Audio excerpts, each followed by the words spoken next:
Sa kabila ng bahagyang pagbaba ng poverty at unemployment rate sa ilalim ng administrasyon ni Pangulong Ferdinand Marcos Jr., nananatili pa rin itong malaking hamon para sa bansa.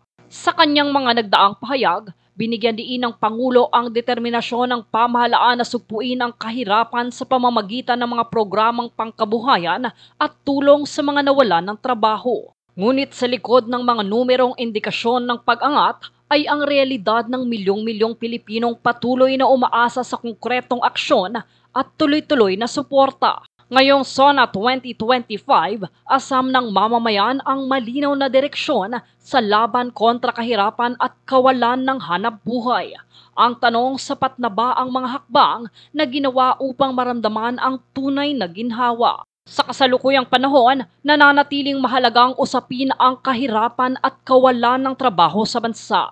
Ayon sa pinakahuling ulat ng Philippine Statistical Authority o PSA, bagamat may bahagyang pagbaba sa poverty at unemployment rate, milyon-milyon pa rin ang nananatiling lugmok sa kahirapan.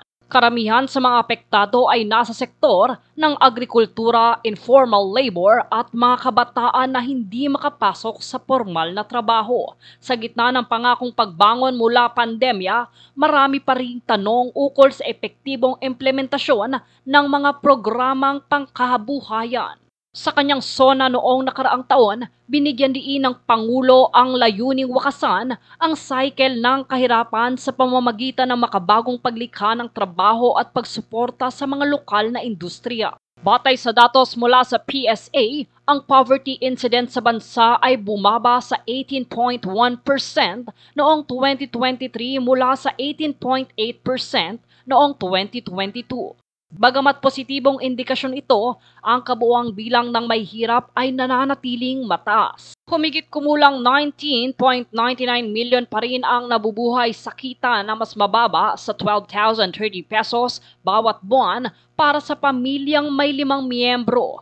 Isa ito sa pinakamalaking socio-economic challenges sa rehiyon ng Southeast Asia. Samantala, ang unemployment rate ay bumaba sa 4.5% sa unang bahagi ng 2024. Gayunpaman, may tinatawag na underemployment rate na nananatili sa 11.9% na nangangahulugang marami sa mga may trabaho ay hindi sapat ang kita o hindi angkop ang kanilang hanap buhay sa kanilang kasanayan.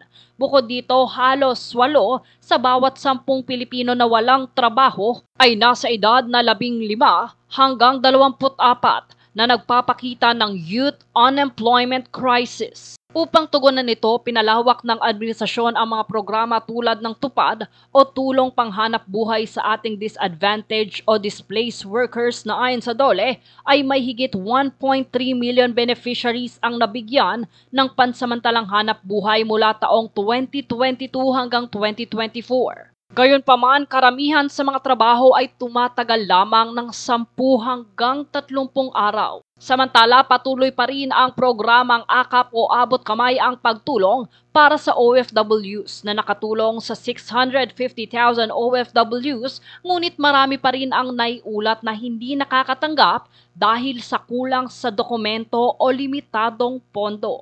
Habang ang ayuda programs tulad ng AIX o Assistance to Individuals in Crisis Situation ng DSWD ay patuloy na isinasagawa. Ngunit naiulat ng Commission on Audit o COA noong 2023 na may mga delay at hindi maayos na pamamahagi sa ilang rehiyon. Mayroon ding DOLE job fairs at digital platforms sa unang kalahati ng 2024. May higit 580,000 job vacancies ang naipresenta sa pamamagitan ng job fair.